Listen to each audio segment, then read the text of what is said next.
sesión. Adelante, Giovanni.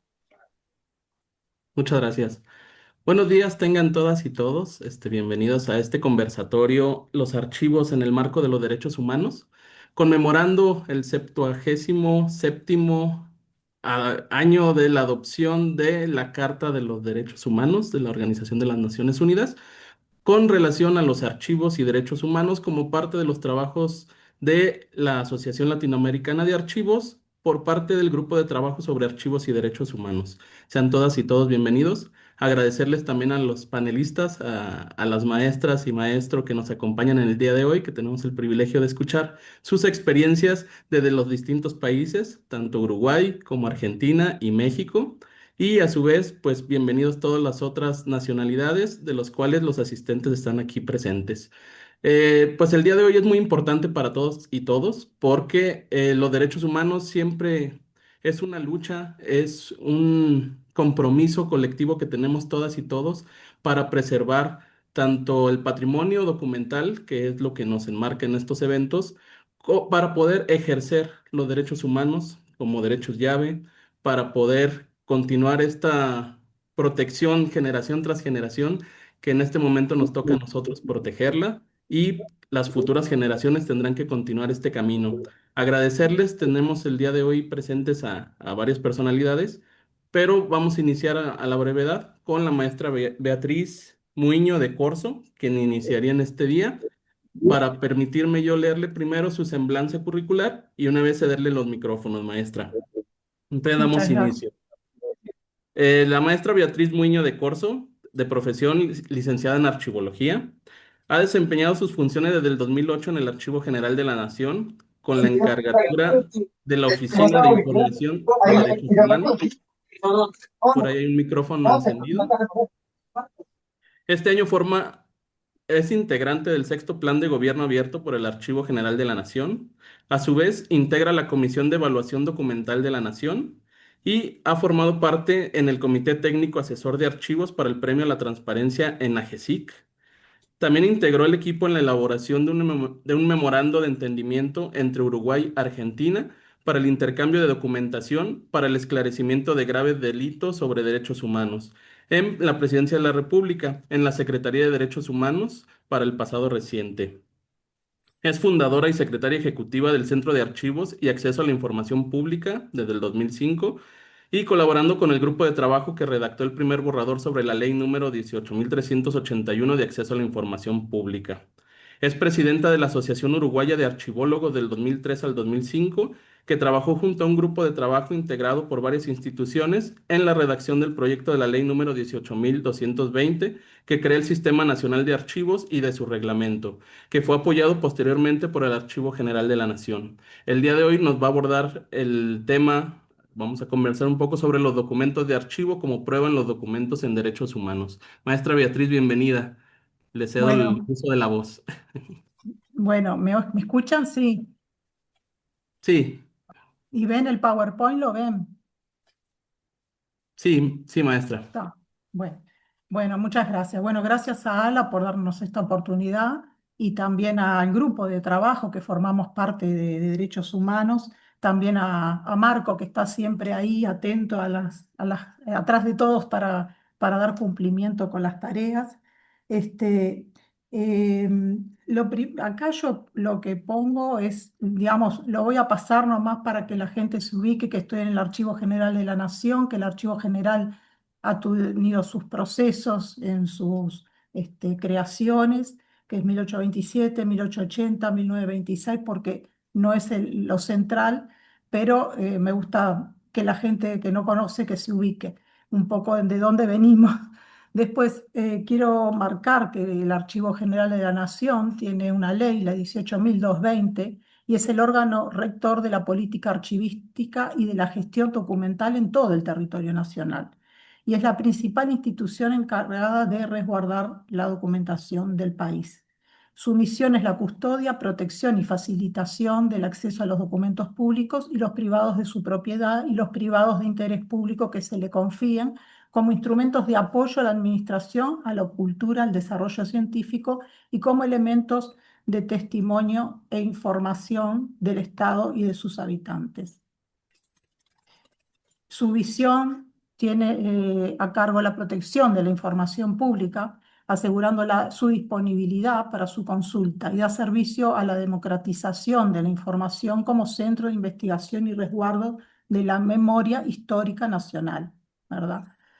Ahora, yo estoy acá porque estoy en la Oficina de Información dentro del Archivo General de la Nación. Estoy en la Oficina de Información y Derechos Humanos, creada en el 2008, y primeramente voy a hablar de la importancia de esta documentación. Esta es una documentación que ha permanecido oculta por más de 50 años hasta la llegada al Archivo General de la Nación y tiene una reserva por la Ley de Acceso a la Información Pública desde el 29 de julio del 2026, por la Resolución 020 del 2011.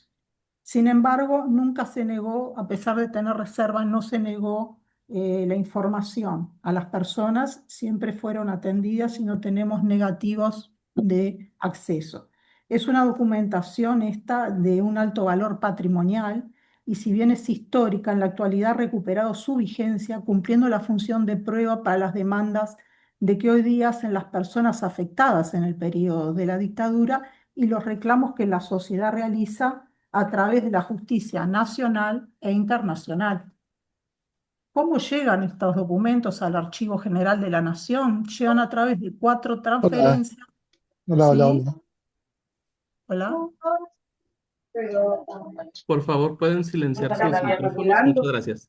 Continúe, maestra. Disculpe. Hola, ¿cómo estás? Bien, bien hablar contigo. Es que, ¿sabes qué me pasa con esa polera? Que siente que se pone Cristian muy... Rivera, Uy, ¿podríamos quiero... apagar el micrófono, por favor? Gracias. No. Continúe, maestra. Disculpe. Bien, bueno, llegan al Archivo General de la Nación a través de cuatro transferencias que se hacen en el 2008, 2009, 2011 y 2012. Las primeras dos entregas, en un principio la hace la primera el presidente mismo de la República en su momento, en el 2008, el doctor Tabaré Vázquez, y la segunda es entregada en el 2009 por el propio ministro de Defensa Bayardi. ¿Qué nos entregan ellos?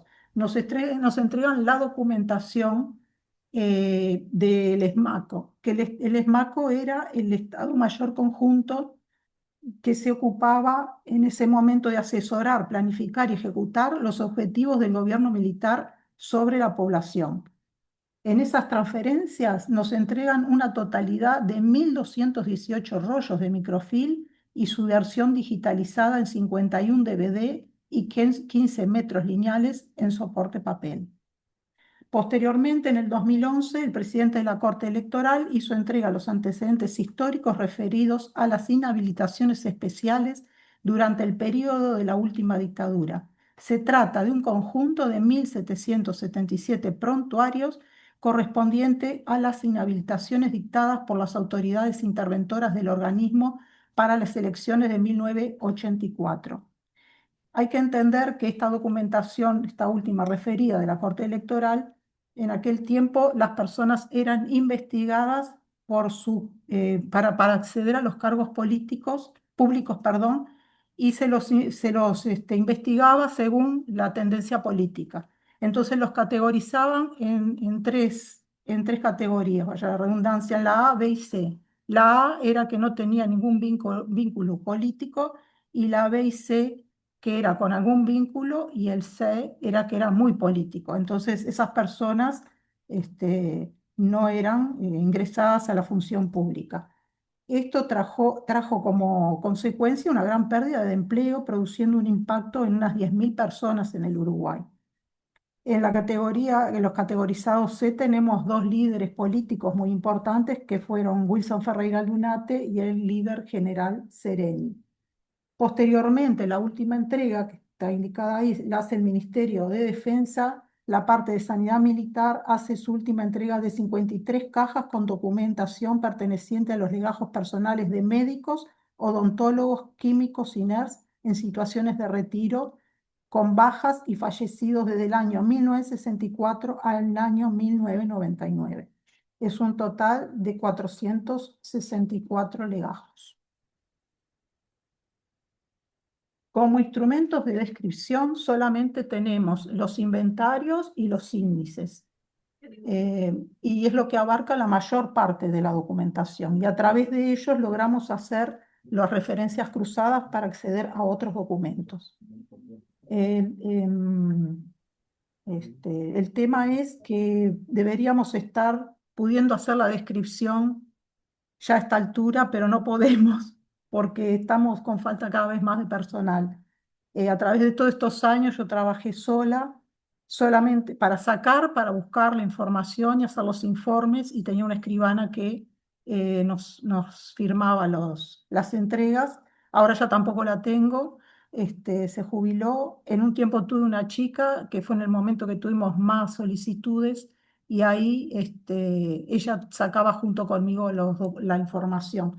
Por lo tanto, no pudimos nunca aplicar la norma de descripción archivística nuda que está avalada por el Archivo General de la Nación, en la resolución 16 del año 16.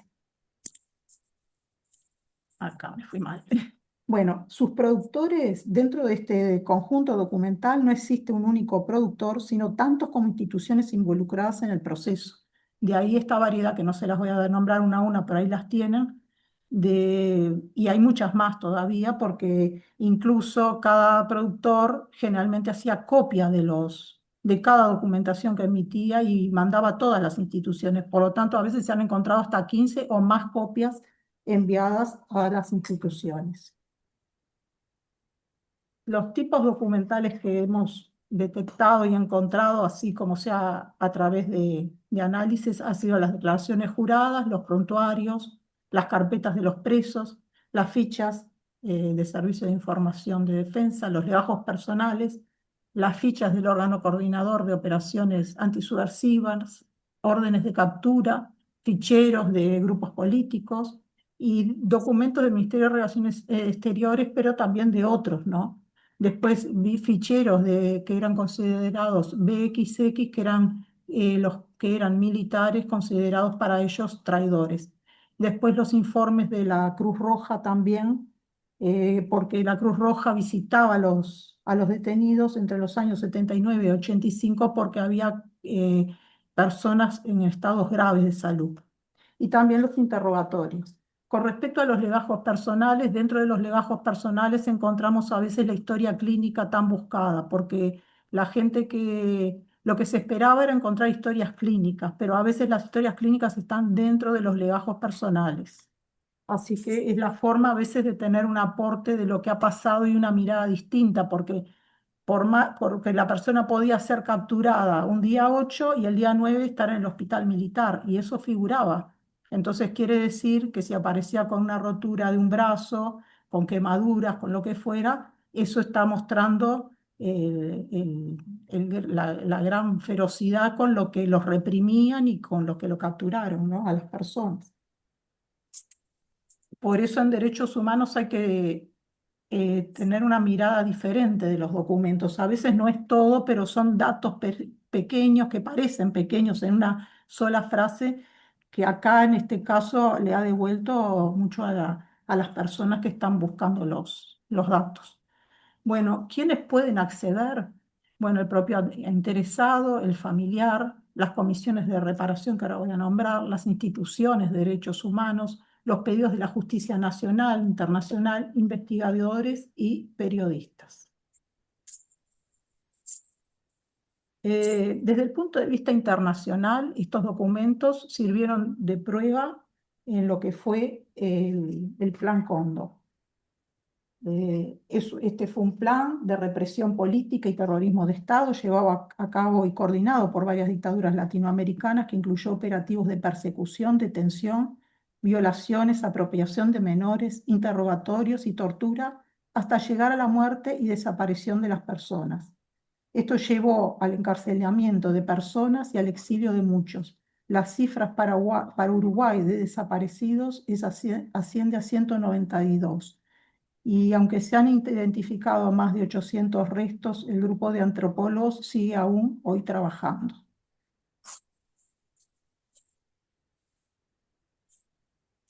Desde el Estado uruguayo, ¿cuál ha sido el aporte? Ha creado tres normativas, un marco regulatorio para reparar a las personas conformado por las tres leyes que se presentan acá, la 18.596, que es de reparación íntegra de víctimas de la actuación ilegítima del Estado en el periodo comprendido entre el 13 de junio de 1968 y el 28 de febrero de 1985, la ley 18.033, que repara a los ciudadanos que no pudieron acceder al trabajo por razones políticas o sindicales del 9 de febrero de 1973 y 28 de febrero de 1985, y la ley 17.449, que repara a trabajadores de la actividad privada entre el 9 de febrero del 73 y el 28 de febrero del 85, que esas personas tuvieron que abandonar el país. Otra cosa que desde Uruguay se ha hecho es desde la Agencia para el Gobierno Electrónico y la Sociedad de la Información en la Unidad de Acceso a la Información Pública, es el protocolo de acceso a la información pública basada en la Ley de Información 18.381. El interesado deberá presentar, ahí creó un protocolo que nosotros lo aplicamos ya de entrada acá. Después se plasmó en la realización de este protocolo por parte de AGESIC, y ahí lo que dice que el interesado deberá presentar una solicitud detallada que puede ser gestionada en un plazo de 20 días hábiles, extendido por otros 20 con justificación. En el caso de no recibir respuesta dentro del plazo establecido, se considera un silencio positivo, y en tal caso el interesado podrá hacer el reclamo ante la Unidad de Acceso a la Información Pública para esclarecer si no se ha dado cumplimiento con la ley y que ésta intervenga.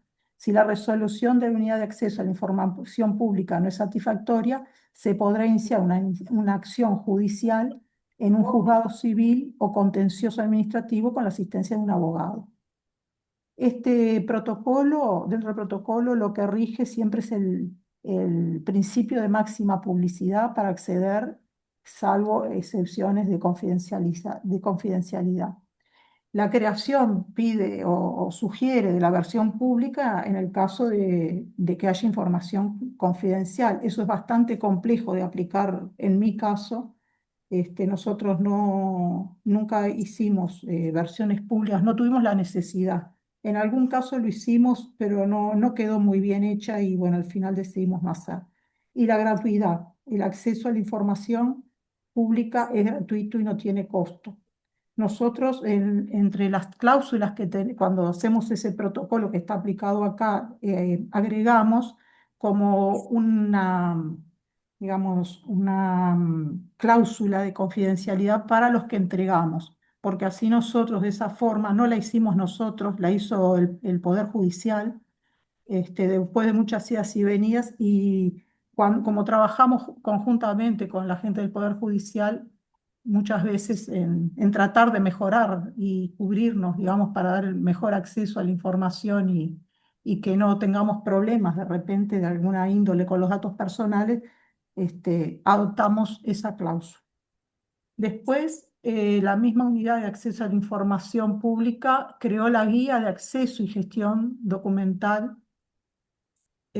basados digamos, aprobada por dictamen primero del 2018, y en esta guía resalta lo que la Corte Interamericana de Derechos Humanos marca en el 2011, que es que el Estado uruguayo tiene la responsabilidad y obligación de buscar, encontrar y organizar profesionalmente estos archivos, adoptando las medidas pertinentes y adecuadas para garantizar el acceso técnico y sistematizado de esta información, medidas que deberá apoyar con las asignaciones presupuestales adecuadas. Eso lo dijo en el 2011, y aún todavía no tenemos las medidas, las asignaciones presupuestales adecuadas.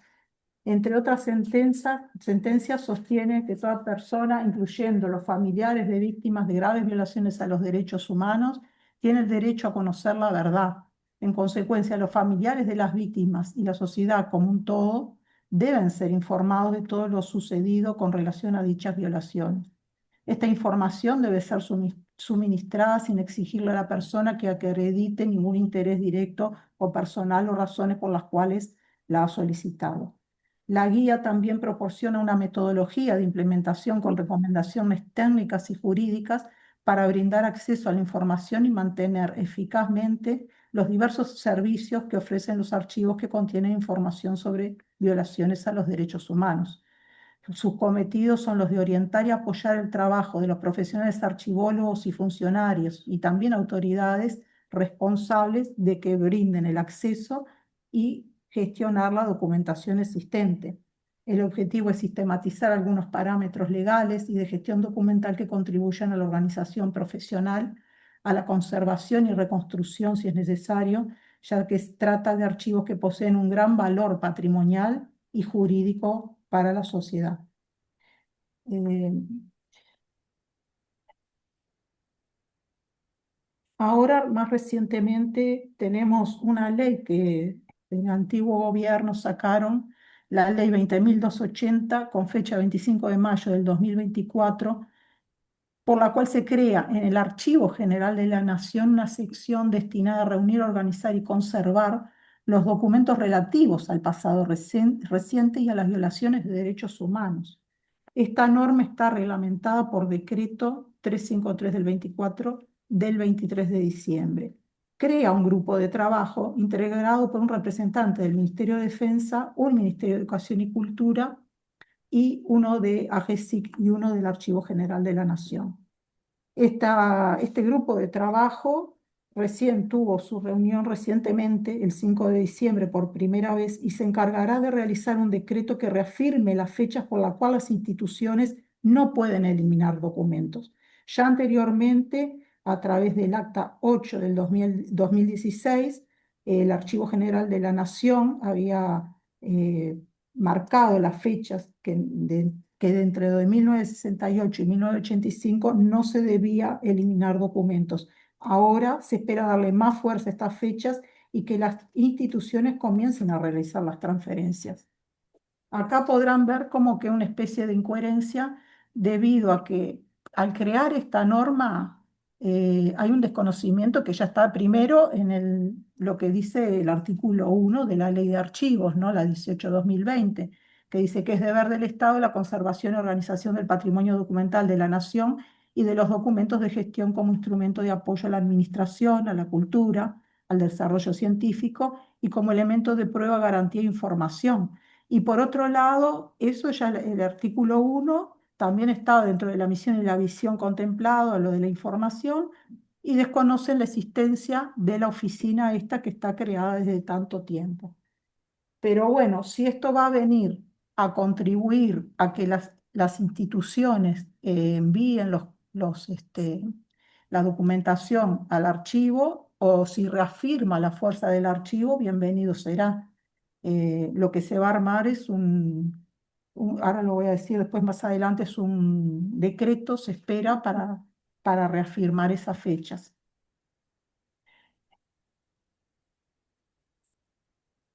No sé con el tiempo cómo voy, Marco. Bien, maestra, si gusta unos 5 minutos. Entonces estoy bien en los desafíos. Sí. Los desafíos, bueno, con esto que yo digo último, de que si van a fortalecer al Archivo General con la creación de ese decreto, con esa obligación explícita para las instituciones de no eliminar documentos desde ese periodo, va a estar bueno también, porque la verdad que es muy raro que todavía los documentos permanezcan en los lugares donde existieron las violaciones de derechos humanos, ¿no? Donde todos los documentos siguen estando en sus lugares de origen, donde fueron producidos. Eso es algo que nunca desconocieron todo, la ley de archivos, pero bueno, ellos nunca no se han hecho transferencias al archivo más que esto que nos han entregado.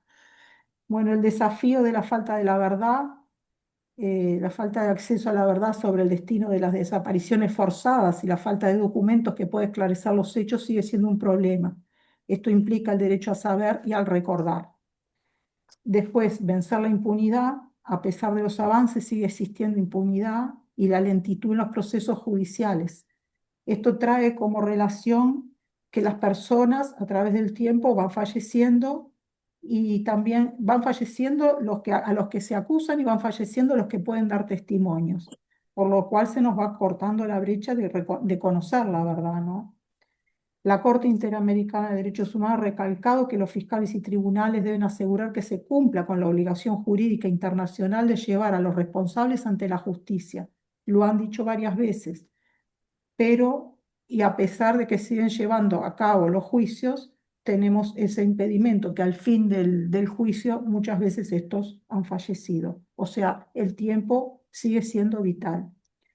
Bueno, los archivos, tiene que haber archivólogos para que puedan organizar los archivos, pero no solo los archivólogos, sino también grupos interdisciplinarios. El rol de los antropólogos que siguen trabajando, identificando restos para esclarecer la verdad, que hacen que devuelva la identidad de las víctimas, permitiendo darle una debida sepultura y hacer el duelo, que de lo contrario se hace eterno. El presupuesto, que ya lo hablé, porque el presupuesto, si no hay presupuesto no hay nada. El ciudadano también, porque el ciudadano a veces no conoce la herramienta del acceso a la información pública y no la hace propia. Y también existe el ciudadano que no sabe a dónde dirigirse. Muchas veces sigue pasando eso, aunque parezca mentira. Y otro tema es lograr que los archivos dejen de estar desorganizados, por supuesto, ¿no? Pero que están dispersos. Hay archivos por todos lados. La búsqueda de los desaparecidos no ha terminado, es una lucha por la memoria, la justicia y la verdad que se mantiene viva a través de las acciones que logren continuar, ya sean judiciales o sociales. Simplemente quiero terminar diciendo que, tal como lo menciona a Antonio González Quintana, se trata de generar las alianzas interdisciplinares que son una estrategia clave para avanzar y especialmente propiciar el encuentro entre archiveros y defensores de derechos humanos.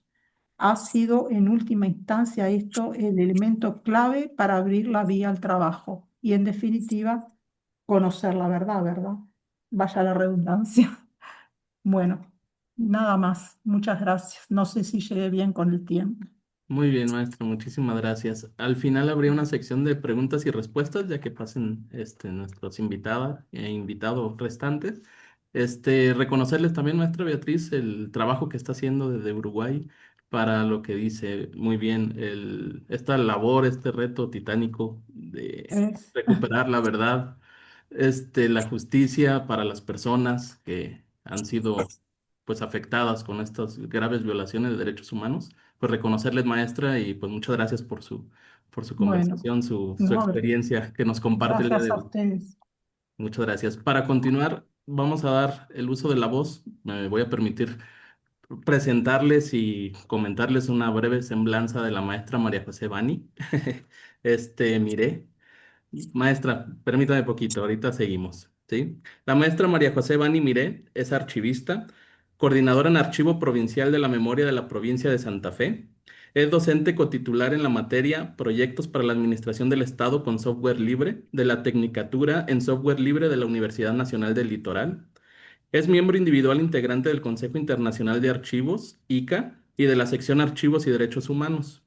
Coordinadora en grupo de trabajo sobre la historia de la archivística en Iberoamérica, de la Asociación Latinoamericana de Archivos, y miembro individual integrante de los grupos de trabajo sobre acceso a la información y transparencia, GETAI, y sobre archivos y derechos humanos. Encargada de la difusión del archivo personal y biblioteca especializada en archivística, archivero Manuel Vázquez, y archivista colaboradora en Archivo Histórico de la Biblioteca Popular CC Vigil de Rosario. Es su actividad actual. También su experiencia laboral enmarca que es profesional archivística en el Archivo Jurisdiccional del Ministerio de Justicia y Derechos Humanos de la provincia de Santa Fe y en el Archivo Central de la Inspección General de Personas Jurídicas. Ha sido especialista o es especialista en TICS y única profesional archivística en el Archivo Intermedio del Archivo General de la provincia de Santa Fe. A su vez, especialista en TICS en Sectorial de Informática de la Secretaría de Estado de Promoción Comunitaria de la provincia de Santa Fe. Tiene experiencia como investigadora experta externa en diversas instituciones nacionales e internacionales allá en Argentina y le cedo el uso de la voz, maestra. Bienvenida y muchas gracias por estar aquí. Muchas gracias, Giovanni. Perdón, su Bueno, plática va a ser sobre el enfoque archivístico reparatorio. Muchísimas gracias, ahora sí. Muchas Continúa. gracias por la presentación, muy larga, incluye cuestiones de la historia, de la historia personal, que tienen bastante que ver con cómo se cruzan nuestras vidas con estas temáticas referidas a los derechos humanos y cómo llegamos a la situación en la que estamos. Y como en ese sentido tengo que agradecer mucho lo que acaba de presentar Beatriz, porque hay muchas coincidencias. Si bien ella contó una experiencia nacional de Uruguay, yo voy a contar sobre una experiencia subnacional de la provincia de Santa Fe. En Argentina tenemos una distribución federal, por lo tanto cada provincia puede tener una actuación distinta en algún modo a lo que pueda suceder en nación, que en nuestro caso no tenemos ley nacional de archivos.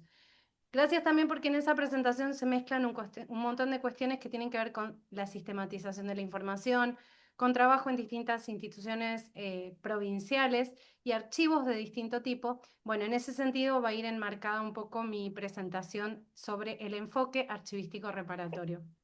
Les voy a compartir la pantalla y vamos a comenzar este recorrido para... Ya arrancó avanzado. Ahí vamos. ¿Se ve completa la pantalla? Sí. Bien.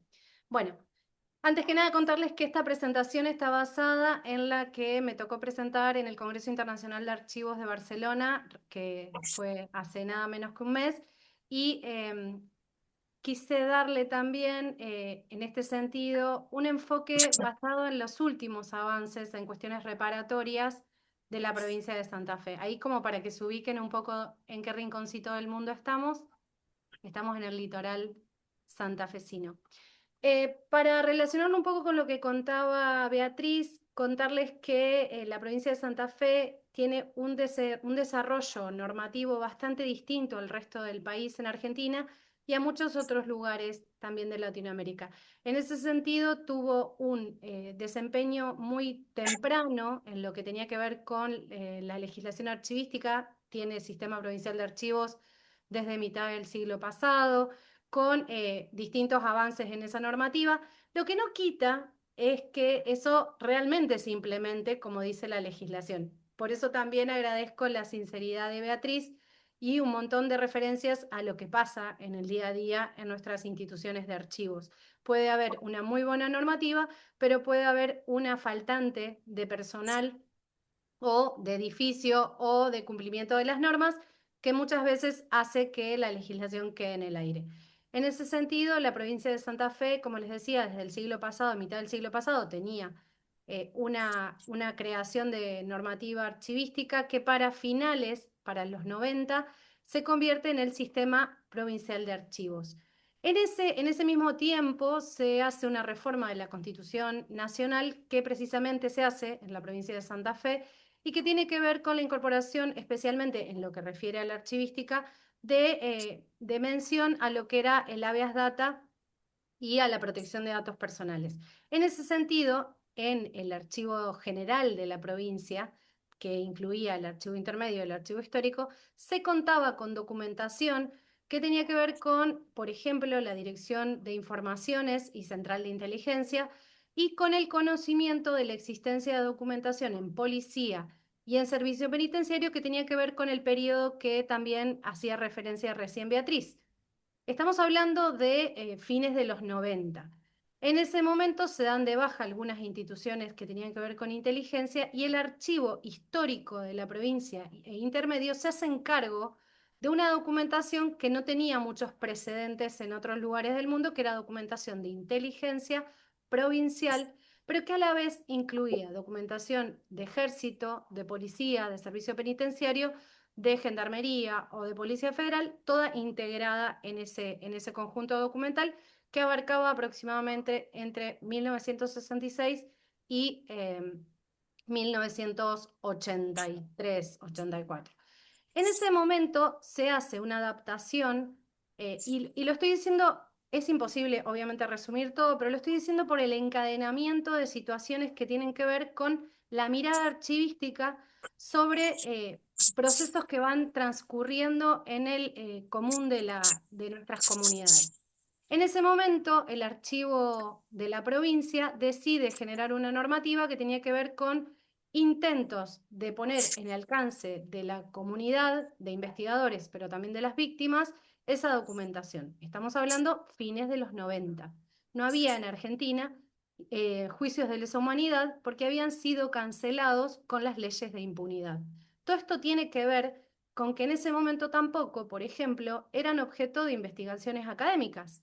Eran documentos que iban a ser pensados para la investigación histórica, pero no para la historia reciente, sino pensando en que iban a pasar muchos años entre esos sucesos y en el momento que se iban a investigar.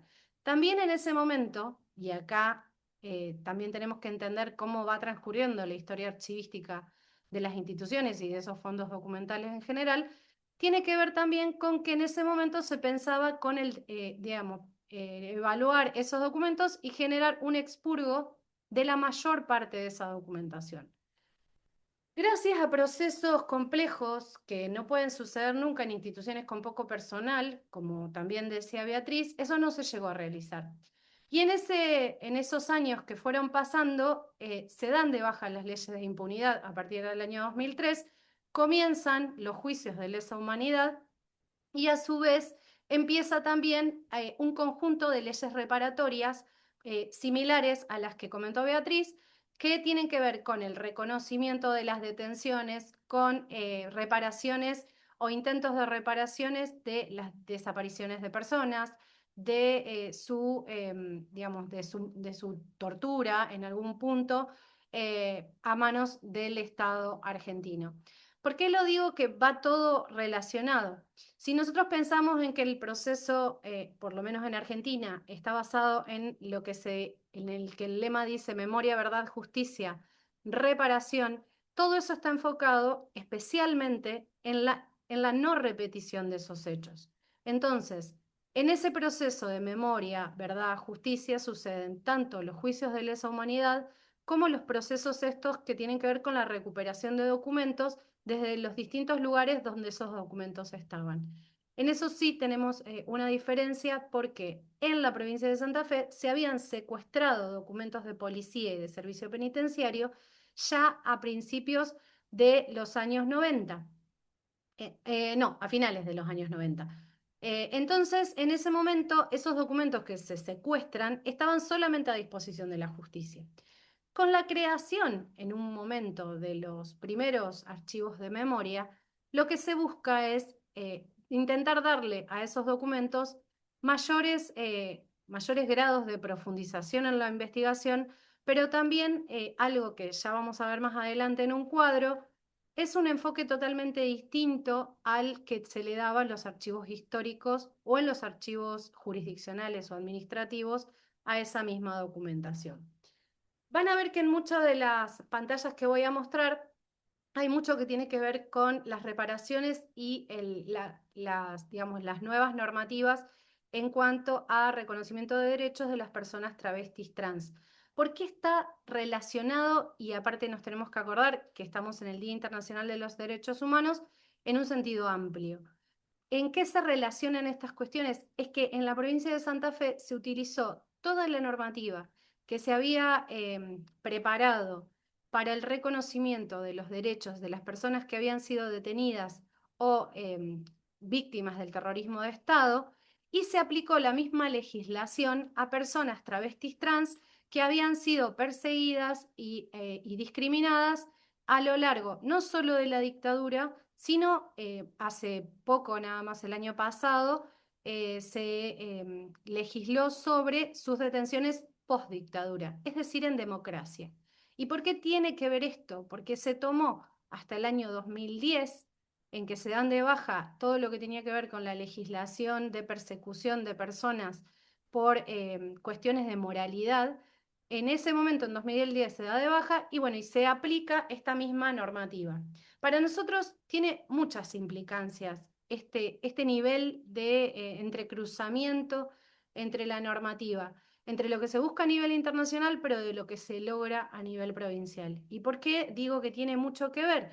Porque lo que estamos logrando es que a través de ese entrecruzamiento de legislación y de políticas públicas, no sea solamente una mirada técnica sobre los documentos de archivo, sino que se están cruzando un montón de otros enfoques.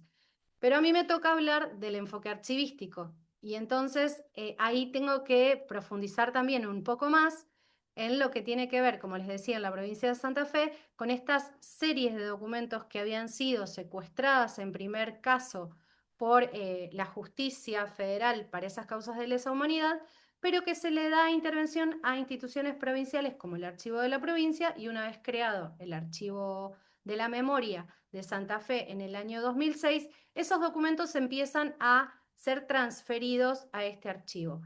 El archivo se crea, el Archivo de la Memoria, en el año 2006, con con un tipo de alcance de su atención, digamos, que tenía que ver con las víctimas, las investigaciones y demás, pero en ese transcurso van sucediendo esta sanción de leyes reparatorias. Y entonces empieza a cambiar la mirada, ya no es solo prueba para causas judiciales, sino que también es una prueba para estos trámites administrativos que tienen que ver con reparaciones. Y que muchas veces las víctimas tenían muchos problemas para conseguir esos documentos y que a veces ni siquiera se les daba curso a través del acceso a la información que también existe en la provincia de Santa Fe.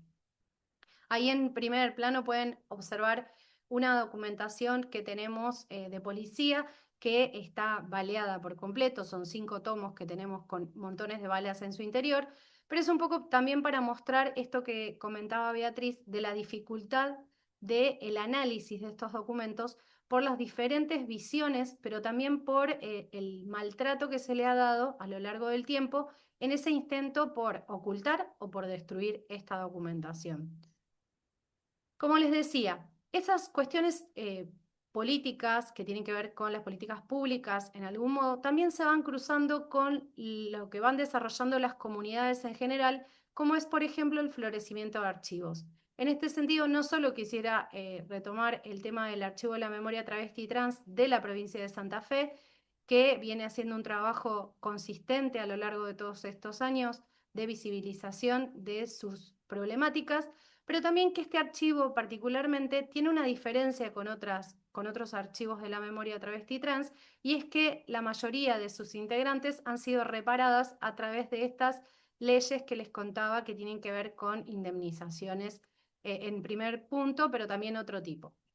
Bueno, quisiera dedicarme unos minutitos a este cuadro, después ustedes me van a hacer llegar sus comentarios o al final cuando llegue la hora de las preguntas podremos conversar un poco más, pero este cuadro viene a ser un disparador de muchas discusiones que tienen que ver con la archivística tradicional y, como les decía, desde la creación de estos archivos de memoria en general, y no solo los archivos de memoria como estábamos hablando recién, sino los archivos de la memoria trans. En el caso de la provincia de Santa Fe existe también un archivo de la inundación. Son archivos que no necesariamente en primera instancia iban a ser impulsados por las instituciones públicas. Son archivos que vienen impulsados desde las comunidades por una cuestión de urgencia, por una cuestión coyuntural, que para la archivística tradicional en general suelen ser motivo de discusión o de debate, porque en algún punto se decía, no hacen falta, ya existen los archivos históricos y ya existen los archivos administrativos. Y Beatriz lo dijo muy bien, es muy difícil pensar que la documentación producida por policía o por servicio penitenciario o por ejército pueda ser igualmente puesta a disposición de las víctimas sin que exista otro tipo de institución en el camino.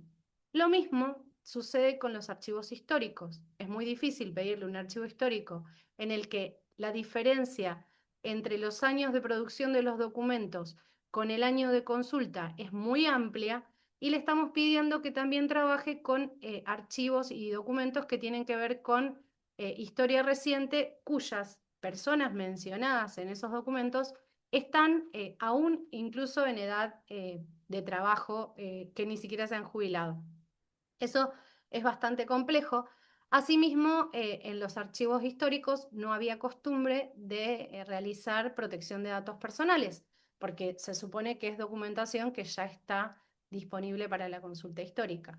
Entonces, tienen todo un cúmulo estos archivos de memoria o en algún punto estos archivos que vienen a cumplir con estas fases reparatorias, que en realidad cambian totalmente incluso el interés y el objeto que tienen, digamos, en su creación. Y desde este punto también lo que cambia es la faceta desde la cual se mira esos documentos, porque ya no es una faceta administrativa, sino que pasa a ser una faceta que tiene que ver con lo que tiene que ver con la justicia, con las leyes reparatorias o cualquier otro sistema que se intente de reparación, y también con la memoria.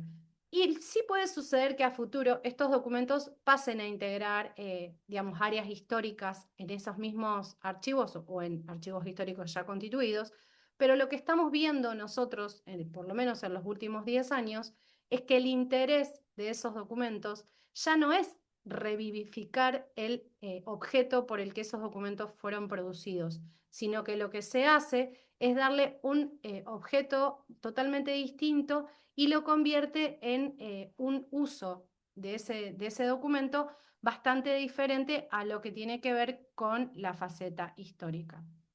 Sí, como decía Beatriz, es muy difícil lograr que todas las instituciones cumplan con esta protección de los documentos que tienen que ver con estas reparaciones.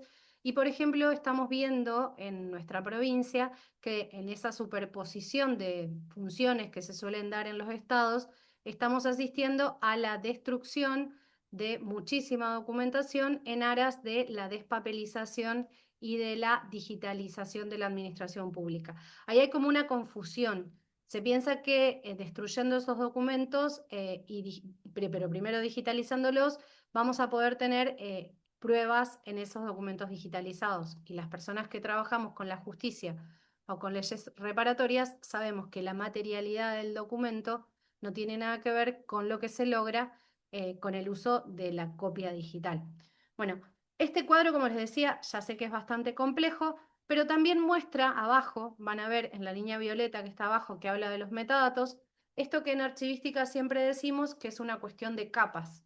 Es decir, desde que se producen los documentos de archivo en las oficinas hasta que llegan a los archivos históricos, Beatriz lo decía como que de algunas series tienen inventarios o tienen índices. Esos metadatos son bastante distintos a los que se tienen de esos archivos cuando están en la oficina de producción. Entonces, lo que va transcurriendo, lo que va sucediendo mientras transcurre el tiempo es que se van agregando capas de metadatos que son las que nos permiten hacer ese entrecruzamiento y tratar de encontrar esa documentación que necesitamos para estos sistemas reparatorios.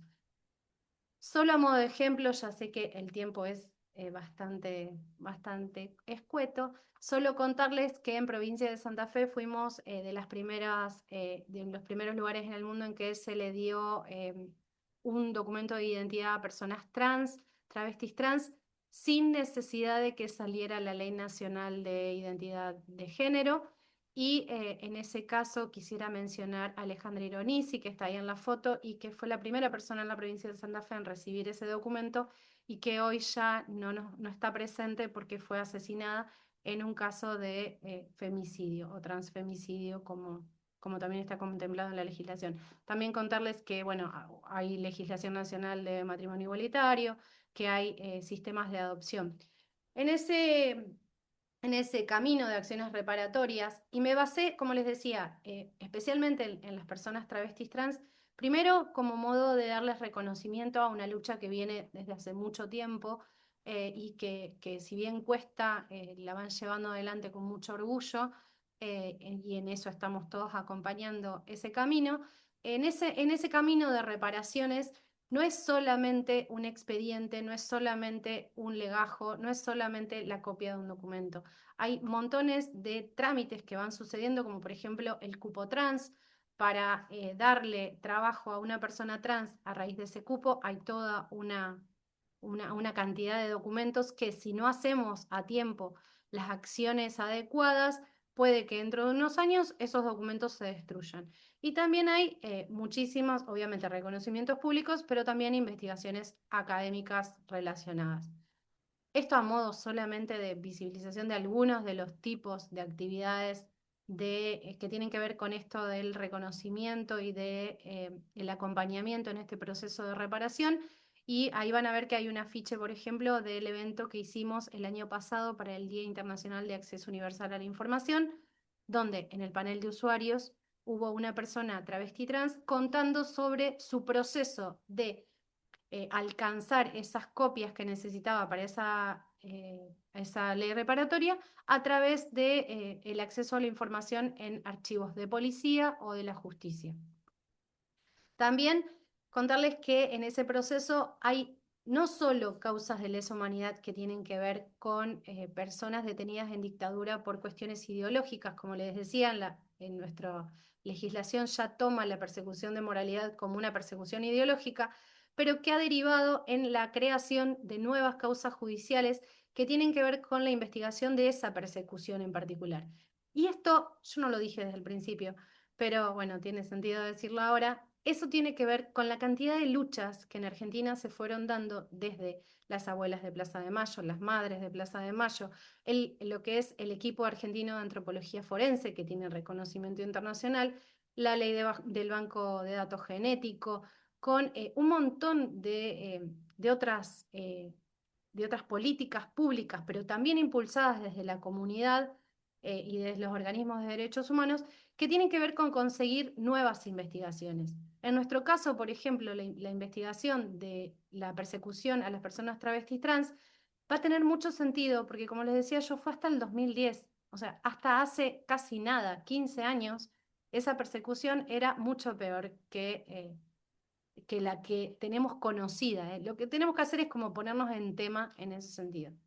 Y bueno, ahí un poco también pensarnos como archivistas, trabajando desde y para una dimensión humanizada, que muchas veces es bastante diferente a la formación técnica. Eso tampoco lo dijimos y no lo dijo tampoco Beatriz, pero es muy difícil en archivos de derechos humanos conseguir profesionales porque no es solamente la formación que se da en una carrera universitaria.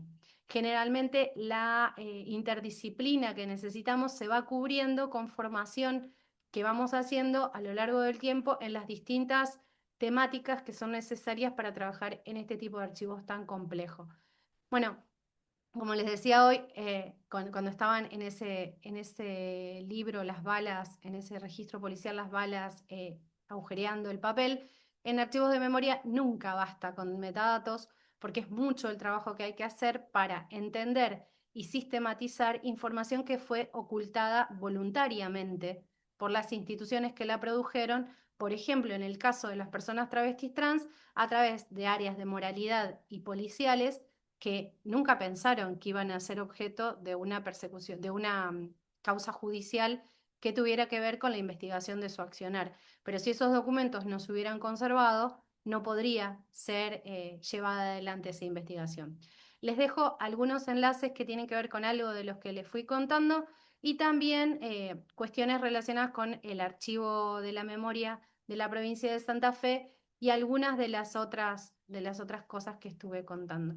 Espero no haberme pasado mucho de tiempo.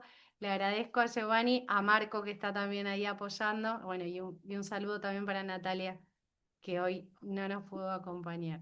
Muchas gracias. Todo bien con el tiempo, maestra. También reconocerle pues, la labor que hace en Argentina, estas luchas que son tristemente continuas, no se puede conquistar y ya descuidar porque se pueden volver a perder. Tristemente hay gente que busca el cómo ir socavando estos temas, entonces es muy importante para nosotros, tanto la maestra Beatriz como usted, estas experiencias porque nos permiten a nosotros desde nuestras trincheras seguir defendiendo derechos humanos, dignidades humanas, libertades. Entonces, muchas gracias por sus aportaciones, maestra. Ya para cerrar, nuestro invitado, el maestro Jorge Núñez Chávez, al final haríamos las preguntas y respuestas para los tres ponentes, pero me permito leer su semblanza. Creo que por aquí está el maestro Jorge. Maestro Jorge, buen día. El maestro Jorge Núñez Chávez es licenciado en Archivonomía por la Escuela Nacional de Biblioteconomía y Archivonomía y maestro en Arquitectura, Investigación y Restauración de Sitios y Monumentos, egresado de la Universidad Michoacana de San Nicolás de Hidalgo, aquí en México. Se desempeñó como profesor de paleografía y diplomática en la Escuela Nacional de Biblioteconomía, perdón, y Archivonomía, en la Facultad de Historia y en la Maestría en Arquitectura de la misma universidad. Fue coordinador de archivos del Poder Judicial del Estado de San Luis Potosí, profesor investigador en la Escuela de Ciencia de la Información de la Universidad Autónoma de San Luis Potosí y coordinador de la licenciatura en Archivología. Es asesor y consultor en materia de archivos, transparencia y acceso a la información pública. De marzo de 2015 a septiembre de 2016 fue director del Archivo Histórico Central del Archivo General de la Nación, asesor del proyecto de organización del Archivo Histórico de la Asamblea Constituyente de la Ciudad de México en 2017. Del 2019 al 2022 fue responsable del proyecto de la creación y organización del Archivo Histórico de la Comisión Federal de Electricidad, Adolfo López Mateos, cuyas instalaciones se inauguraron en diciembre de 2023 y colaboró en la creación de la Unidad Coordinadora de Archivo de la CFE. En el año 2000 fue presidente fundador de la Asociación Nacional de Administradores de la Información Documental, con sede en la ciudad de Aguascalientes, México. El 2 de septiembre de 2022 recibió el reconocimiento como miembro fundador del Archivo Histórico de la Universidad Michoacana de San Nicolás de Hidalgo con motivo del 25º aniversario de su fundación, y el 19 de enero de 2023 fue reconocido como miembro fundador del Seminario Nacional de Historia de la Universidad y la Educación en su 25º aniversario, impulsado por el Archivo Histórico de la Universidad Michoacana. Ha escrito diversos artículos en materia archivística, publicados en revistas nacionales e internacionales en temas como paleografía, archivos judiciales, correspondencia y organización de archivos de trámite. Actualmente es miembro de la Asociación Latinoamericana de Archivos y la Asociación Mexicana de Archivonomía. El tema que nos va a compartir es el de archivos desorganizados, factor de riesgo para el cumplimiento del derecho a la información y el derecho a la verdad. Maestro Jorge Núñez, bienvenido. Muchas gracias, Oscar Giovanni, muy amable por la Gracias. presentación, y gracias a Ala por permitirme participar en este día tan importante en la defensa de los derechos humanos. Voy a tratar de compartir mi presentación. Me avisas, por favor, Giovanni, si Claro. se visualiza, porque tengo un paquete de Office que no me ayuda mucho No en se estos preocupe. momentos por una presentación así. Confío en que sí se pueda ver. Entonces, les voy pidiendo también a los participantes que me ayuden para resolver algún problema de carácter técnico que se pueda subsanar de manera verbal. Entonces, aquí voy. Espero que se esté compartiendo. No se visualiza todavía, apenas. Apenas. Está cargando. Sí, es que está también lento mi internet. Sí. Quizás si también apaga el video para que se pueda ver la diapositiva, Sí, pudiera voy a tratar de reducir un hacerlo. poquito. Sí, no se preocupe. Sí, gracias, Giovanni. Ahorita lo hago. No, permítanme tantito, por favor.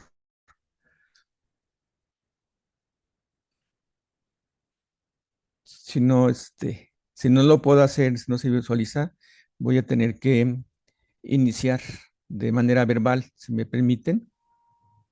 Sí, todavía no se visualiza. Si me alcanzan todavía a escuchar, porque no lo Sí se alcanzo. escucha. A ver, creo que ya. ¿Sí se escucha? Bueno, Sí. el tema que voy a ponerlo en modo presentación, espero que lo acepte.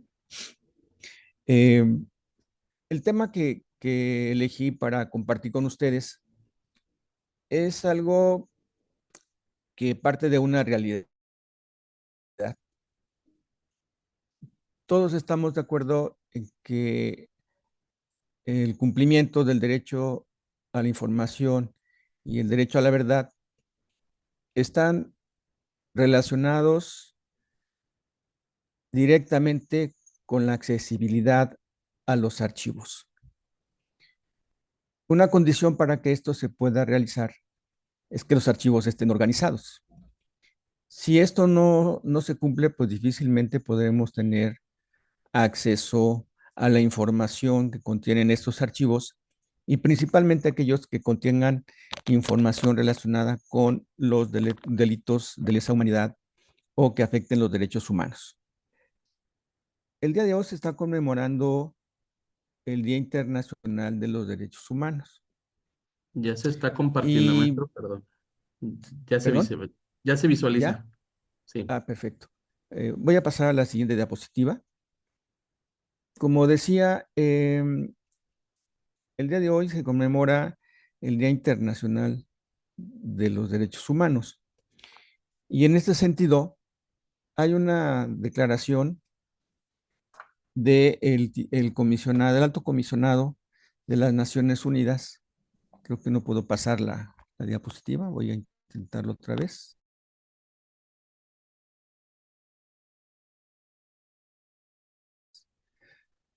Creo que sí, ¿verdad? ¿Me pueden confirmar, por Sí. favor, si ven? Ok. Esta es la siguiente diapositiva a la portada de inicio, en donde el alto comisionado de las Naciones Unidas para los Derechos Humanos, Volker Turk, dice que los derechos humanos son nuestra brújula en tiempos turbulentos, guiándonos y dándonos estabilidad en medio de la incertidumbre. Afirma también el alto comisionado que en 2025 los propios cimientos de los derechos humanos han sido puestos a prueba.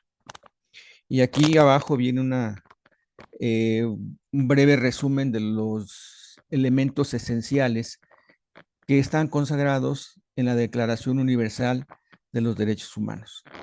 Y dice lo siguiente: el derecho a un nivel de vida adecuado, consignado en el artículo 25, que garantiza alimentos, necesidades básicas y un medio ambiente saludable. El derecho a la libertad de opinión y expresión, el artículo 19, que asegura el acceso a la información. El derecho a la educación, el artículo 26, que permite comprender y tomar decisiones informadas. Y el derecho al descanso y al ocio, artículo 24, que brinda tiempo para el bienestar y la conexión con los demás. Dice aquí una aclaración. Sin embargo, estos actos sencillos no son posibles en todas partes. A continuación, me permití hacer también una cita de cuál es la situación actual de los derechos humanos en el mundo. Y vuelvo a citar lo que dice el alto comisionado. Las desigualdades están aumentando, los conflictos están ardiendo, la emergencia climática sigue creciendo y algunos están creando e intentando profundizar las divisiones dentro de las sociedades y entre los países. Pero no debemos rendirnos. Este es el mensaje del alto comisionado de las Naciones Unidas. ¿Y qué pasa con los derechos humanos y los archivos, que es el tema central de esta presentación? En el grupo de trabajo de archivos y derechos humanos del que formo parte, de acuerdo con sus reglas de operación, es responsable de asesorar, proponer y analizar para la asociación los asuntos relacionados con desarrollo de políticas públicas y buenas prácticas en los archivos que aseguren la identificación, preservación y acceso a la documentación e información vinculada a la defensa y ejercicio de los derechos humanos y sus posibles usos en materia de lucha contra la impunidad. Este es solamente un párrafo de las reglas de operación del grupo en el que trabajamos, que sirve de referencia para hacer el siguiente análisis de lo que nosotros hemos encontrado, al menos en México, en relación con los archivos de los derechos humanos. En el año 2023 se llevó a cabo en la ciudad de Toluca, en el Estado de México, el CIATI, el 12º CIATI me parece.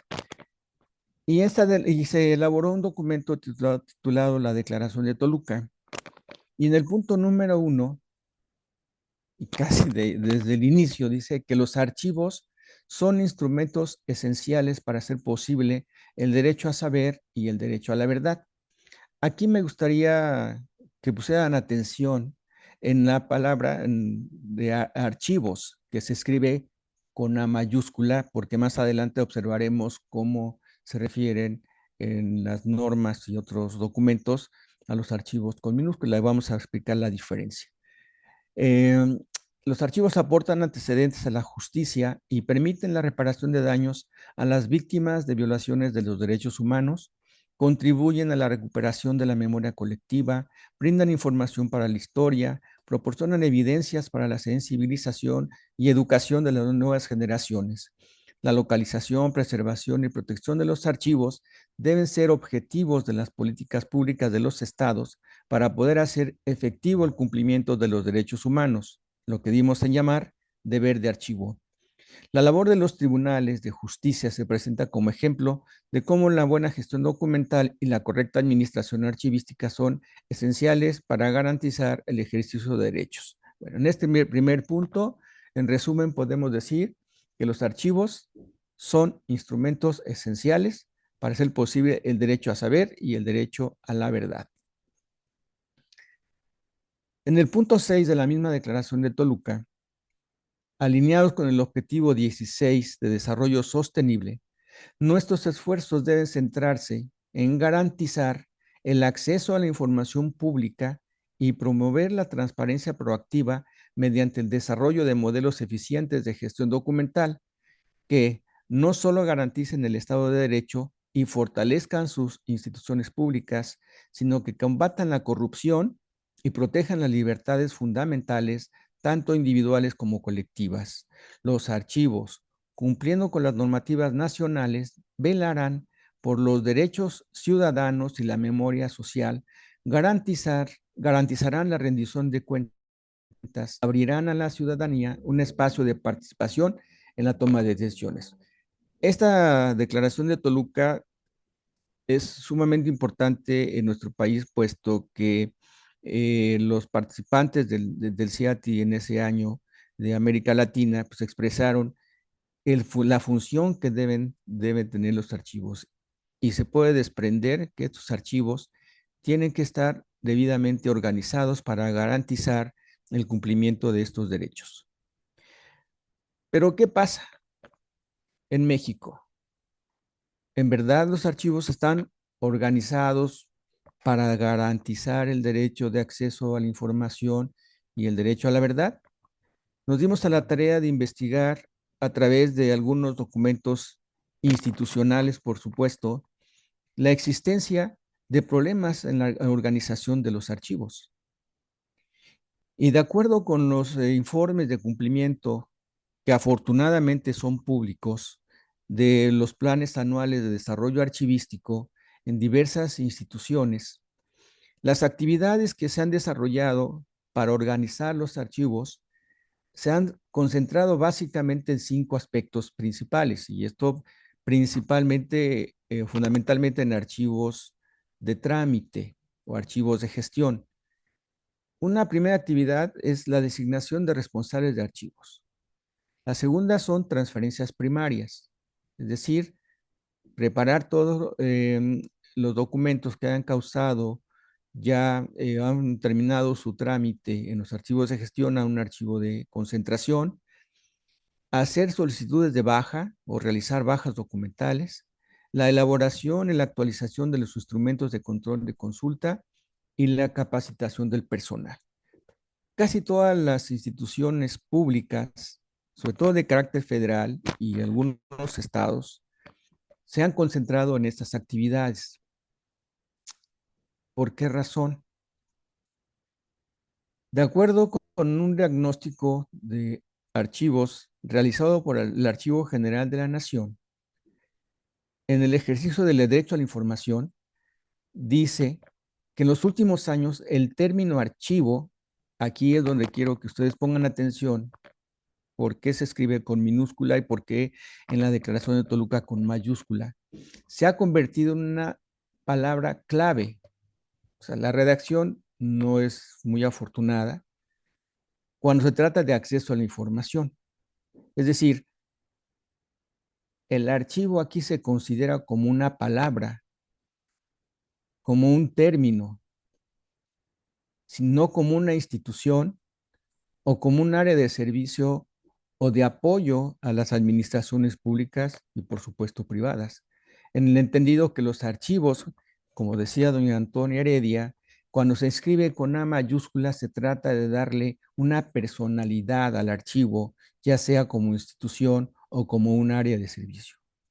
Y termina esta cita, que sin embargo, no se puede hablar de transparencia con archivos en abandono y desorden. Y estamos de acuerdo en eso. ¿Por qué hay un problema en el ejercicio del derecho a la información? Y continúo citando el Programa Institucional del Archivo General de la Nación. Dice que el problema central que hay es el incumplimiento de la Ley General de Archivos y la falta de una política pública en materia de archivos articulada a la Ley General de Archivos por parte de los sujetos obligados, lo cual se convierte en omisión y negligencia al continuar con la deficiente gestión documental, administración de archivos y la constante pérdida y sustracción del patrimonio documental de la nación. Es decir, hay un reconocimiento por parte de la institución más importante del país en que hay un problema en la gestión documental y la conservación del patrimonio documental de la nación, con lo cual no es posible dar cumplimiento del ejercicio del derecho a la información. Los números también son muy fríos y el largo documento que publicó el Archivo General de la Nación en el Diario Oficial de la Federación el 28 de agosto, dice que en ese diagnóstico que se realizó, se indica que de un total de 1,647 archivos estatales y municipales, por lo que respecta solamente al personal, porque este es solamente un aspecto que yo tomé de ese diagnóstico, para ver lo siguiente y por qué podemos encontrar problemas de organización en los archivos. El porcentaje de archivos, por ejemplo, el 14.8% de los archivos encuestados, en relación con su personal, el 80% no cuentan con ningún tipo de estudio. El 28.1% tampoco, el 80% tampoco cuenta con estudios de nivel medio superior. El 22.2%, que equivale al 80% del personal, cuenta con estudios superiores, pero tampoco dice si alguno de este personal cuenta con estudios superiores en archivística o archivonomía o archivología. Por lo que respecta al ejercicio del derecho a la verdad, el diagnóstico del Archivo General de la Nación, en el apartado denominado efectos, se puede leer lo siguiente. Hace una larga lista de cosas que suceden, que se traducen en prácticas irregulares, heterogéneas, desorganizadas y poco efectivas de la administración, perdón,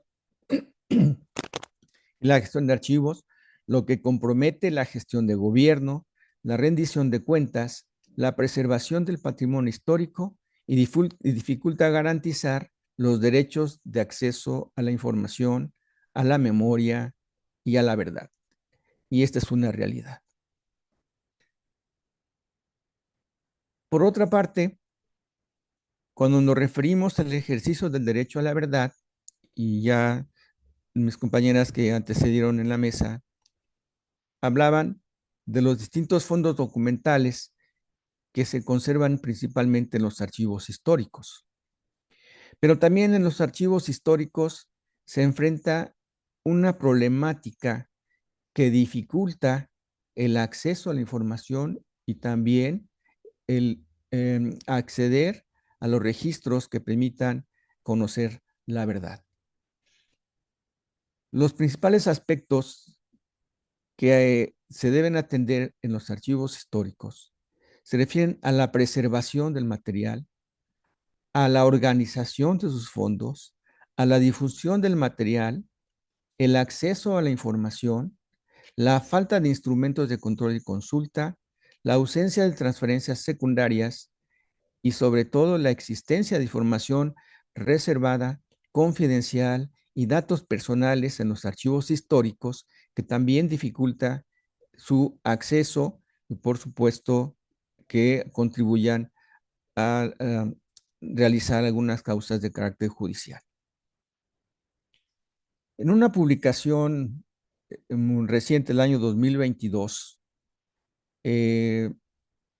como resultado de un evento que se llevó a cabo por parte de la Red de Archivos Diplomáticos Iberoamericanos, se publicó esta memoria en el cual Guillermo Sierra Araujo, que es un colega archivista e investigador, afirma ya en casi sus conclusiones que tal como se encuentra el escenario actual, ¿sí?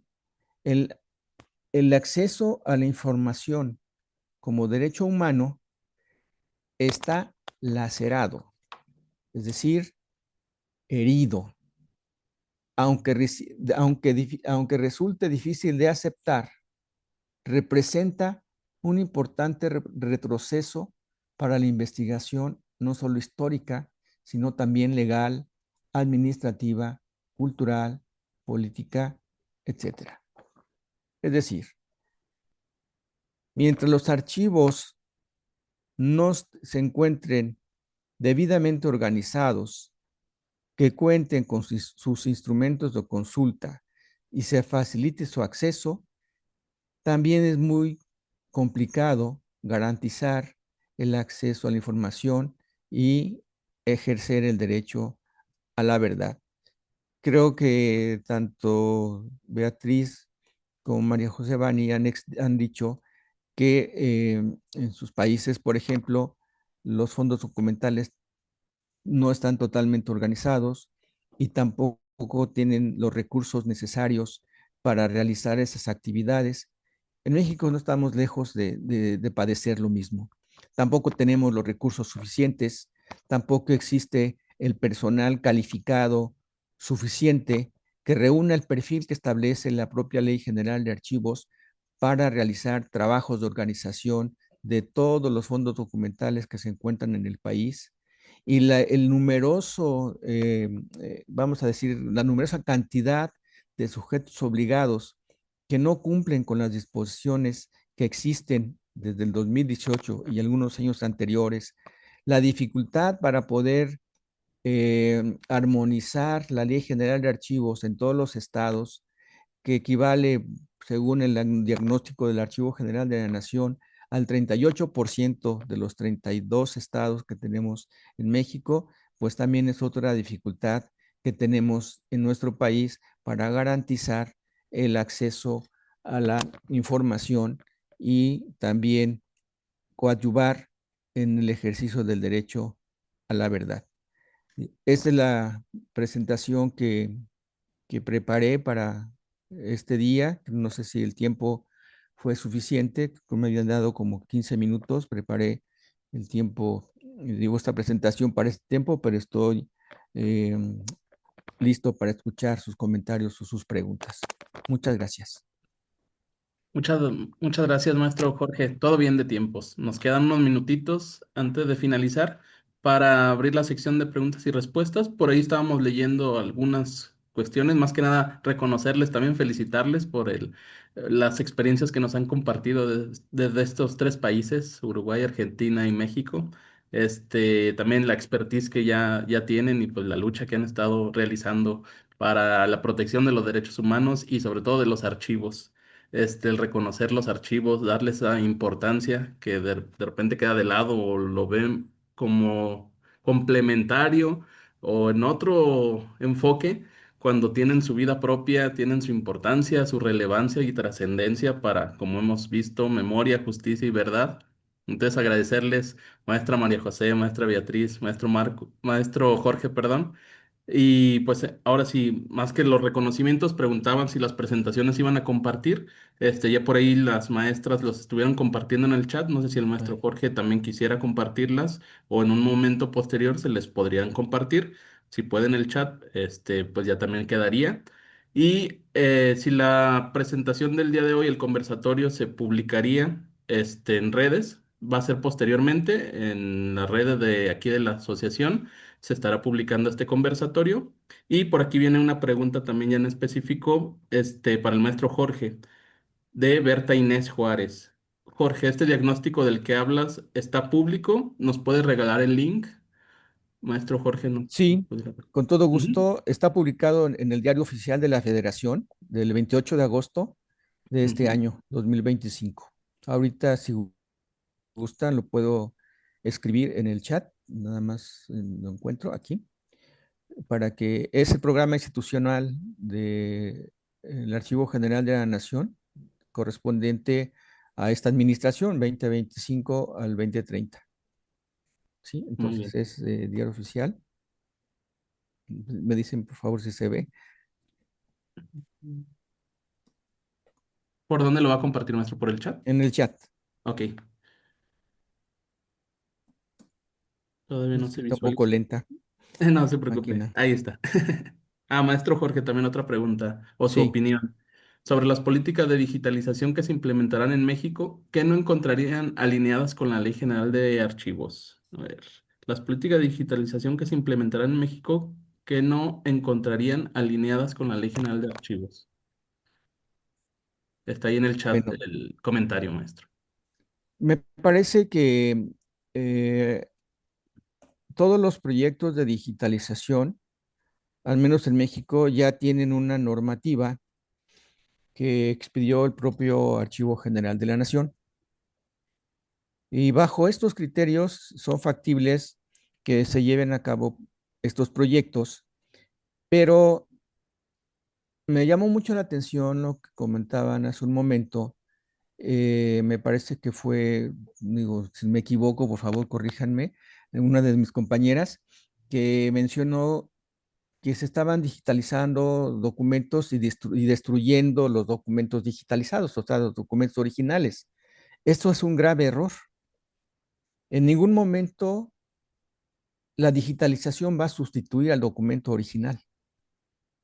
La digitalización es solamente una herramienta para agilizar el proceso de consulta, de reproducción o para realizar diversos trámites, principalmente eh, desde que se presentó la pandemia, al menos en México, se ha utilizado la digitalización para la realización de diversos trámites.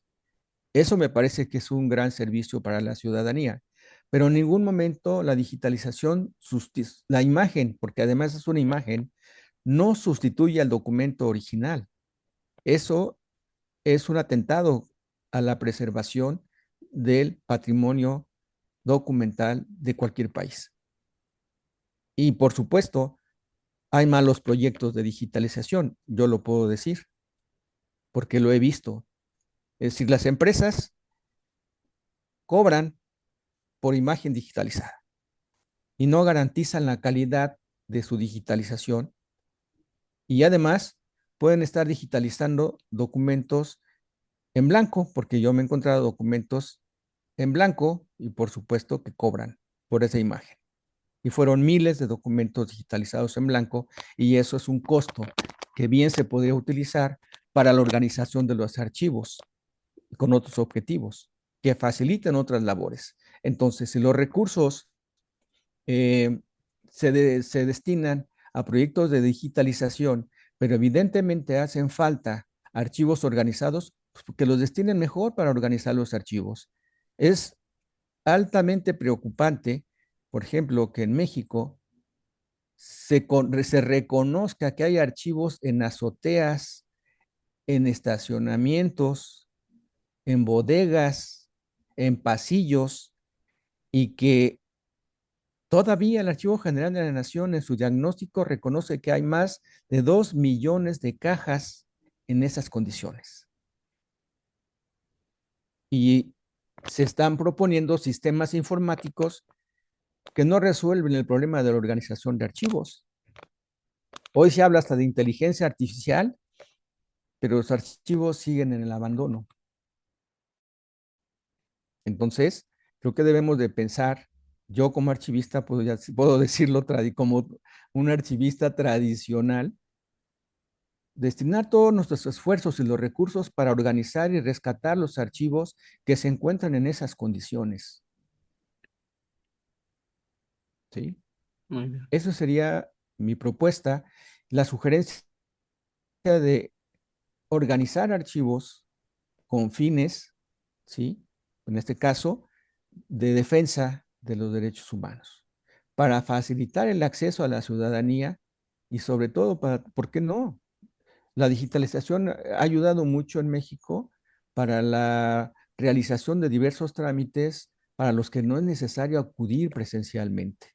Me parece que sí es un beneficio utilizar la tecnología, pero con estos fines, ¿sí? Y por supuesto estoy escuchando lo que dicen, que no Muchas hay, gracias. ¿cómo se llama? Tecnología para los archivos. Es que debe ser al revés. Los archivos deben usar la tecnología.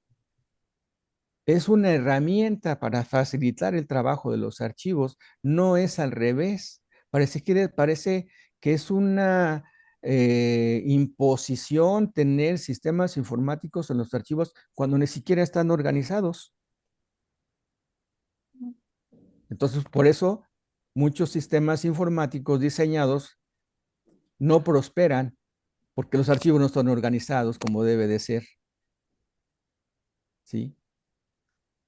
Muy bien. Y Muchas eso gracias. sería una de mis aportaciones en esta Quería, ocasión. Muchas quería gracias. agregar unas palabras, adherir a lo de Jorge, lo que comenta, porque realmente nosotros hace poco, el año pasado, sacamos un decreto que la gente hiciera una buena digitalización con metadatos, pero parece que la gente del Estado estaba enojada porque no decíamos que íbamos a eliminar los documentos. Entonces adhiero a la confusión mental que tienen y yo creo que es una herramienta, como tú decís, para que la usen los archivos, no para que nos pase, nos aplane y después ni siquiera se pueda recuperar, ¿no? Que a veces pasa, nosotros nos pasó incluso con unos protocolos, escanearon todo y no nos dejaron nada para poder recuperar.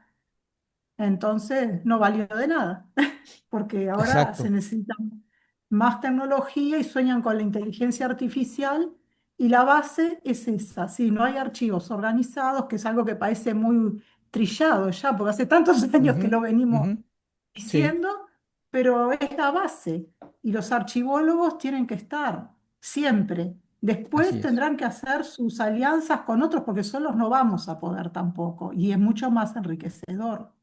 Este, pero bueno, me adhiero mucho a tus palabras. Yo no lo comenté porque si no me iba a ir por las ramas y es algo, es un tema que estamos 2 días hablando de lo mismo y no sé si nos vamos a poner de acuerdo con la gente, con las así es, instituciones. Nosotros tenemos en la ley de archivos un decreto que obliga a las instituciones a crear las comisiones de evaluación.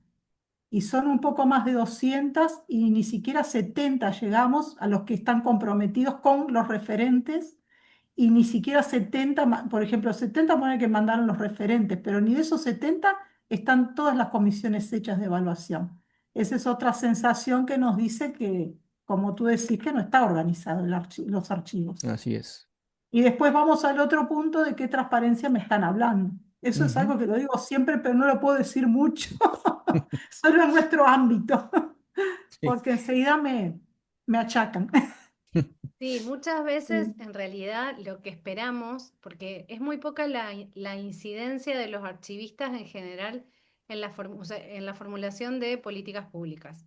En Uruguay tuvieron, digamos, después de mucho esfuerzo, fueron escuchados y tuvieron la sanción de su legislación y han logrado una presencia bastante fuerte. En Argentina eso es mucho más difícil y creo que en el resto de los países de Latinoamérica mucho más. La ley modelo de acceso a la información y transparencia o las leyes de protección de datos personales específicamente no hablan de cuestiones archivísticas. O sea, los legisladores en general toman cuestiones que tienen que ver con la abogacía tradicional y la justicia tradicional o la administración tradicional y se basan de ese modo. Lo mismo sucede desde la informática.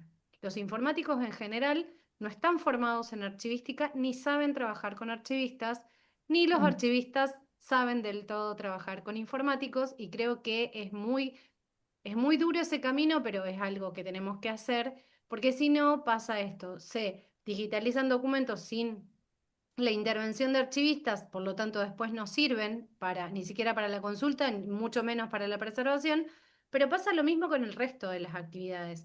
Es decir, si va a haber un expurgo sin darle participación a comités por fuera de la institución que está realizando el expurgo, es poco probable que esa institución sepa qué valores tiene esa documentación para la investigación futura. O si podría servir, por ejemplo, para detectar violaciones a otros derechos humanos, por ejemplo, con la violencia institucional, Ujú. con lo que tiene que ver con la salud pública, lo que tiene que ver con el derecho a la cultura, o sea, todos esos otros derechos, porque nosotros estuvimos basándonos específicamente en los derechos que tienen que ver con violaciones a los derechos humanos de lesa humanidad. O sea, hoy particularmente tuvimos como ese enfoque. Por eso yo también quería llevarlo un poco a las cuestiones de género, pero también a las cuestiones religiosas, a las cuestiones culturales, que muchas veces no son vistas. Y si se decide la destrucción de esa documentación y nadie opinó en contrario, lo que va a pasar es que no va a quedar nada para el futuro para investigar esas ramas de la actividad humana. Con lo digital va a pasar mucho peor, porque ni siquiera Ujú. estamos viendo Peor. Así los es. repositorios digitales como para saber qué va a pasar con esa documentación o si siquiera se va a poder conservar. Yo decía hoy esto de la digitalización y no era que se estaba destruyendo documentación digital. Eso se va a destruir casi automáticamente porque hay una falta de previsibilidad de lo que es la obsolescencia programada, pero también de la interoperabilidad de los documentos digitales, que está intrínseca. Es decir, se produce documentación que no se sabe cómo se va a conservar. Por lo tanto, ni siquiera dentro de unos 10 años sabemos con qué nos vamos a encontrar. Lo que yo decía es que en este expurgo que se está haciendo masivo en la mayoría de los lugares del mundo, tiene mucho que ver con el proceso que le llaman de despapelización, es destruir documentación sin pensar en ningún tipo de consulta y sin pensar en ningún tipo de investigación sobre esos documentos. Se destruye. Y la que se quiere conservar, la digitalizan y destruyen el original en papel. Esto está pasando en muchos lugares, muchas veces a contramano de la legislación. Así Lo que es. pasa es que como hay superposición de legislación, el que está a cargo de una institución pública toma la decisión, o una empresa, no digamos solamente instituciones públicas, toma la decisión que le genera el menor gasto o el mejor o el menor problema. Entonces, bueno, nosotros estamos ahí nadando Bueno, en aguas difíciles. el tema es que no piensan en la preservación digital, que es mucho más caro que el papel al final. Nunca la piensan. Ujú. Lo tenemos todo ahí, me dicen, en los servidores. Pero no se trata solo de los servidores, tenemos un matete de documentos. Y todos los documentos patrimoniales que ya han sido, que son digitales, que se han producido ahora, es un gran problema. Como tú decís, no sabemos qué va a pasar con eso. Es mucho más grave, ¿no? Así que bueno. Muy interesantes las reflexiones. Y pues lo importante es que propician más conversación. Esperemos a futuros eventos aquí con el grupo de trabajo de archivos y derechos humanos. Siempre es grato encontrar personas expertas que nos compartan de esta manera tan abierta sus reflexiones, lo que han vivido, ahora sí que todas las vicisitudes en estas luchas. Agradecerles, maestra Beatriz, maestra María José, maestro Jorge, el que esté en el día de hoy aquí con todas nosotras y nosotros. También algunas preguntas quedaron pendientes por tema de tiempos. Si gustan, se los compartimos posteriormente. ¿Cómo Este, no? Nuevamente reconocerles su labor, el tiempo que nos dedican para estos espacios de reflexión. También a todas las personas asistentes, nos pasamos un poquito de tiempos, pero muchísimas gracias porque esto no se platica todos los días, no se visibiliza todos los días. Entonces, agradecidos. Y de parte del grupo de trabajo de archivos y derechos humanos de la Asociación Latinoamericana de Archivos, agradecerles nuevamente y queden también la invitación para que estén pendientes de los próximos eventos. Y pues muchísimas gracias a todas y todos. Un gusto Muchas conocerles. gracias. Gracias a ustedes. Que estén Gracias muy a bien. ustedes. Saludos a Bueno, todos y a chao, Muy que todas. buen pasen muy día. bien.